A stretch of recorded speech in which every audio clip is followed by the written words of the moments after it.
ताकत का तवाज़ुन बदल चुका, नया वर्ल्ड ऑर्डर आने वाला है।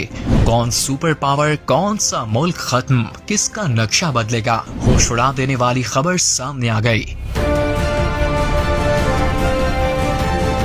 क्या दुनिया एक नए वर्ल्ड ऑर्डर की दहलीज पर खड़ी है? क्या मशरिक वस्ता की जंग पूरी दुनिया का नक्शा बदलने जा रही है?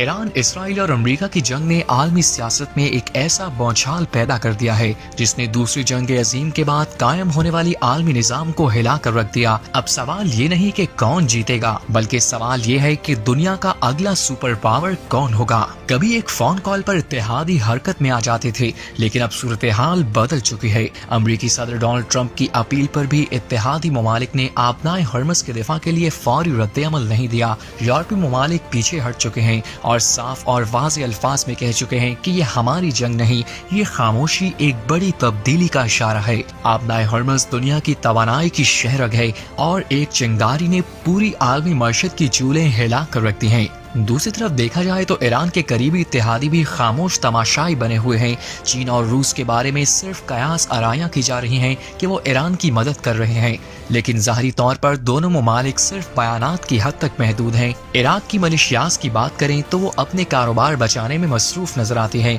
जबकि हिजबुल्लाह अकेले महाज संभाले बैठी है। ये जंग सिर्फ हथियारों की नहीं रही, अब जंग है तवानाई, टेक्नोलॉजी और तजारती रास्तों की। बिजली घर, ऑयल रिफाइनरीज, बुनियादी ढांचे सब निशाने पर है। दिलचस्प बात यह है अब वही अमेरिका मुज़ाकरात की मेज पर आने को तैयार है और पाकिस्तान समेत कई ममालिक सॉल्सी के लिए सरगर्म हो चुके हैं। आलमी सियासत पर नजर रखने वाले माहिरीन कहते हैं कि दुनिया एक ऐसे मोड़ पर खड़ी है जहां या तो एक नया वर्ल्ड ऑर्डर जन्म देगा या फिर ये बेयकीनी मजीद तबाहकुन जंगों को जन्म देगी। क्या दुनिया बदलने वाली है?